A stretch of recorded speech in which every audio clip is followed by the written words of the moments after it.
No, čauko lidi, dneska tady točím s Jadranem 33 a s Mr. Banánem. Budeme točit Mob Arena, co jsme si postavili, vítajte, tady máme sochy, moja socha, že Cigán, tady Gogo TV, Jadran, můžeš jich pozdravit. Takže čaute lidi, zdraví vás Jadran. Tuto sochu Goga, to jsem stavěl já, a hentu sochu Steva. Jsem stavěla. To jsem já vylepšil. Jo, tak můžeme jít do PvPčky, ne? Co? Můžeme jít do té Mob Areny, takže ti zrušíme blok a spadneš, dobré? 3, 2, teď. Why?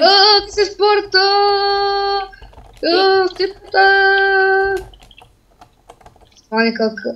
Jo, držím se dlouho a saká mi to strašně. Jo, vím. Já tě vidím. Tady. Dobre, koľko má života? Jo, dá to, pohodě. Na to, že horím. Jo, dobré, zvládal jsi to perfektně. Jo, v pohodě, co? Ale musíš všetkých zabít. Ty kokso, ale vypadáš jak ježek. Ještě kostlivco. Dyko, to co jsou, ještě týchto na tebu, co jsou. Já jich uvolním. A počkej, to ještě ne, ještě ty šelofíšky. Ne, vtipni. Buba šelofíšky. Ježiši, ne, nespavnuj tu moc.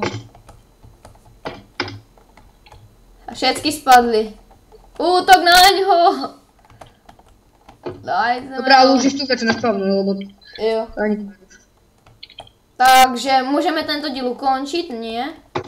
Ne, až když jich zabiju, nebo oni zabijou mě, lebo to je také dost možná. Jo, takže... Jo, to prežil. Můžeš si dát flea.